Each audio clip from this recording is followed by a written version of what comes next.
Tu as 16 ans et tu viens de te faire virer de ton 3e lycée.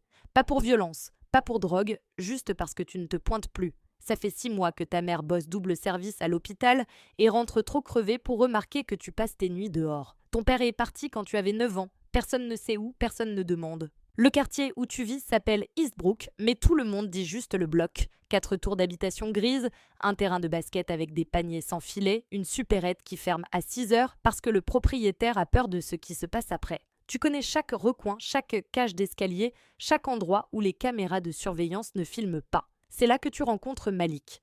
Il a 22 ans, conduit une BMW noire, porte des baskets qui coûtent plus cher que le loyer de ta mère. Il traîne devant l'immeuble C avec 3 autres types. Tu les as vus toute ta vie sans vraiment les regarder. Maintenant, il te regarde. Malik t'appelle un soir. Demande si tu veux gagner 50 billets pour 1 heure de travail. Tout ce que tu dois faire, c'est rester dans le hall de ton immeuble et envoyer un texto si tu vois les flics. Simple. Tu dis oui avant même de réfléchir, parce que 50 €, c'est 50 €. La première nuit, rien ne se passe. Tu restes assis 3 heures, téléphone à la main, et personne ne vient. Malik te file l'argent quand même, dit que t'as bien bossé, demande si tu veux revenir demain. Ça devient une routine. 5 soirs par semaine, tu fais le guet. Parfois tu envoies le signal, parfois non. L'argent arrive toujours. En 2 mois, tu te paies un nouveau téléphone, des fringues correctes, tu commences à manger autre chose que des pâtes. Ta mère remarque mais ne pose pas de questions. Elle veut croire que tu as trouvé un petit boulot normal. Un vendredi, Malik te propose de monter d'un cran. Livraison simple, d'un point A à un point B, 500 €. Tu portes un sac à dos, tu marches 15 minutes, tu remets le sac à quelqu'un que tu ne connais pas, tu repars. Personne ne te dit ce qu'il y a dedans. Tu ne demandes pas. La livraison se passe sans accroc. L'argent apparaît dans ta poche avant même que tu rentres chez toi. Malik sourit, tape dans ton épaule, dit que t'es fiable, que c'est rare de nos jours, que la plupart des jeunes parlent trop ou flippent au dernier moment. Les semaines suivantes, les livraisons deviennent plus fréquentes, différents endroits, différentes heures, toujours le même principe. Prends le sac, marche, remets-le, rentre. Tu commences à reconnaître les visages, à comprendre qui fait quoi dans l'organisation. Il y a une hiérarchie que personne n'explique, mais que tout le monde respecte. Puis vient le test. Malik te convoque dans un appartement au 8e étage que tu n'as jamais vu. 3 types sont là, assis autour d'une table couverte de billets. Pas des centaines, des milliers, peut-être des dizaines de milliers. Malik sort un flingue de sa ceinture et le pose sur la table. Il te regarde droit dans les yeux. Dit que tu fais partie de l'équipe maintenant. Que ça veut dire protection, respect, argent réel, mais ça veut aussi dire loyauté totale. Zéro erreur, zéro bavardage, zéro hésitation. Il pousse le flingue vers toi. Pas pour que tu le prennes, juste pour que tu le regardes, pour que tu comprennes que ce monde fonctionne différemment de celui d'où tu viens. Les règles ne sont plus celles qu'on t'a apprises qu'au moins à l'école ou que ta mère t'a répétées. Tu n'as pas encore touché l'arme, tu n'as même pas bougé, mais quelque chose dans ta tête a déjà basculé. Parce que pour la première fois depuis des années, des gens te traitent comme si tu comptais, comme si tu avais de la valeur, et l'argent sur cette table représente plus que ce que ta mère gagne en 6 mois. Malik attend ta réponse. L'appartement est silencieux. Les 3 types te fixent sans expression, évaluant si tu vas tenir ou te dégonfler. Tu hoches la tête, c'est tout ce qu'il faut. Malik range le flingue, sourit, te serre la main comme si vous veniez de signer un contrat commercial. Les 3 types se détendent. L'un d'eux te lance une liasse, 2000 €, juste comme ça. Avance sur tes prochaines missions. Les missions changent. Plus de simples livraisons. Maintenant, tu surveilles des endroits précis. Tu notes les allées et venues. Tu signales les mouvements suspects. Tu deviens les yeux de l'organisation dans ton quartier. Les gens commencent à te saluer différemment dans la rue. Pas par amitié, par prudence. Ils savent pour qui tu travailles. Ta mère trouve l'argent caché sous ton matelas un mardi matin. Elle pleure, te demande d'où ça vient. Tu mens. Tu dis que tu fais du dépannage informatique, que les clients pètent en liquide. Elle veut y croire tellement fort qu'elle accepte l'explication même si elle sait que c'est faux. Elle accepte parce que l'électricité est payée, le frigo est plein et ton petit frère a enfin des chaussures neuves. 6 mois passent. Tu as 17 ans maintenant, des économies qu'aucun lycéen normal ne devrait avoir. Tu ne vas plus en cours. Officiellement, tu es encore inscrit, mais personne ne vérifie vraiment.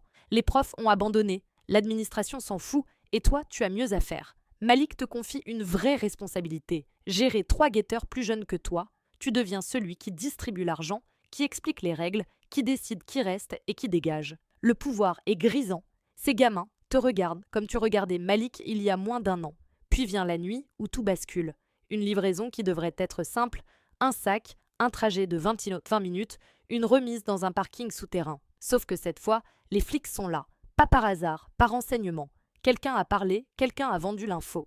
Tu vois les gyrophares trop tard. 3 voitures banalisées bloquent la sortie. Tu cours, le sac toujours sur l'épaule. Ton cœur explose dans ta poitrine. Les rues que tu connais par cœur deviennent un labyrinthe. Tu entends les pas derrière toi, les ordres criés, les radios qui grésillent. Tu balances le sac dans une benne à ordures et continues de courir. Mauvais calcul. Ils t'ont vu faire. Maintenant tu es pris avec rien sur toi, mais ils ont le sac et dedans, il y a assez de produits pour t'envoyer en centre fermé direct. Ils te plaquent contre un mur, menottes froides qui mordent tes poignets. Un flic te lie tes droits d'une voix mécanique. Tu as 17 ans, techniquement encore mineur, mais le procureur demandera un jugement adulte vu les quantités. Au commissariat, ils te mettent dans une salle d'interrogatoire. 2 enquêteurs, un homme et une femme. Ils connaissent tous ton nom, ton adresse, le nom de ta mère. Ils savent tout sur Malik, sur l'organisation, sur les autres. Ils veulent des noms, des lieux, des détails. En échange, ils promettent une peine réduite, peut-être juste de la probation si tu coopères vraiment bien. Tu te tais. Pas par loyauté envers Malik ou les autres, par peur, parce que balancer dans ce milieu, c'est signer ton arrêt de mort et celui de ta famille. Les règles sont claires depuis le début. L'avocat commis d'office arrive 3 heures plus tard. Il a ton âge x2, une mallette usée, des cernes profonds. Il parcourt ton dossier, soupire, te dit que ça sent pas bon, que tu vas prendre ferme minimum 2 ans, peut-être 4 si le juge est de mauvaise humeur. Ta mère vient te voir en détention provisoire. Elle ne pleure plus. Elle est juste vide, vidée de tout espoir. Elle dit que ton petit frère demande quand tu rentres. Tu ne sais pas quoi répondre parce que tu ne sais pas toi-même. Et voilà comment ça arrive. Pas dans un film, pas avec de la musique dramatique. Juste un gamin qui voulait 50 € et qui s'est retrouvé à porter un sac qu'il n'aurait jamais dû toucher.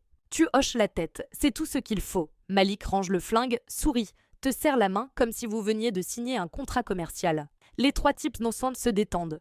L'un d'eux te lance une liasse, 2000 €, juste comme ça. Avance sur tes prochaines missions. Les missions changent. Plus de simples livraisons. Maintenant, tu surveilles des endroits précis, tu notes les allées et venues, tu signales les mouvements suspects. Tu deviens les yeux de l'organisation dans ton quartier. Les gens commencent à te saluer différemment dans la rue, pas par amitié, par prudence. Ils savent pour qui tu travailles. Ta mère trouve l'argent caché sous ton matelas un mardi matin. Elle pleure, te demande d'où ça vient, tu mens.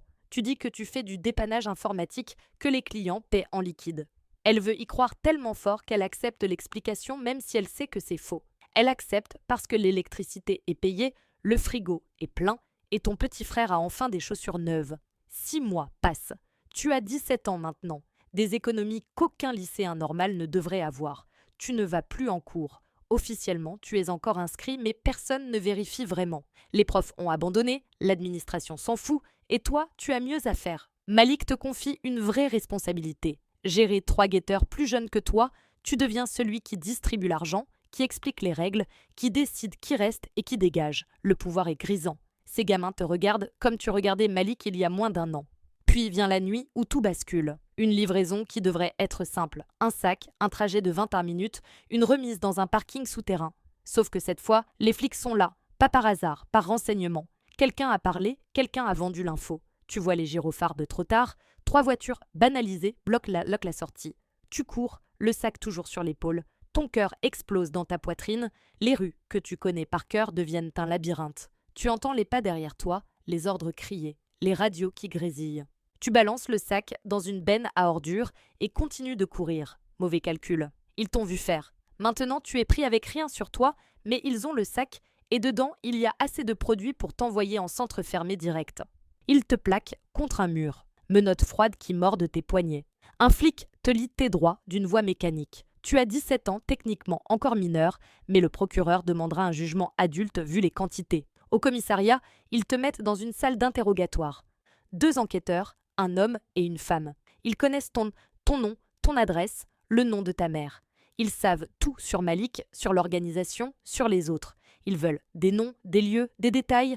En échange, ils promettent une peine réduite, peut-être juste de la probation si tu coopères vraiment bien. Tu te tais. Pas par loyauté envers Malik ou les autres, par peur. Parce que balancer dans ce milieu, c'est signer ton arrêt de mort et celui de ta famille. Les règles sont claires depuis le début. L'avocat commis d'office arrive 3 heures plus tard. Il a ton âge x2, une mallette usée, des cernes profonds. Il parcourt ton dossier, soupire, te dit que ça sent pas bon, que tu vas prendre ferme, minimum 2 ans, peut-être 4 si le juge est de mauvaise humeur. Ta mère vient te voir en détention provisoire. Elle ne pleure plus. Elle est juste vide, vidée de tout espoir. Elle dit que ton petit frère demande quand tu rentres. Tu ne sais pas quoi répondre parce que tu ne sais pas toi-même. Et voilà comment ça arrive. Pas dans un film, pas avec de la musique dramatique. Juste un gamin qui voulait 50 € et qui s'est retrouvé à porter un sac qu'il n'aurait jamais dû toucher.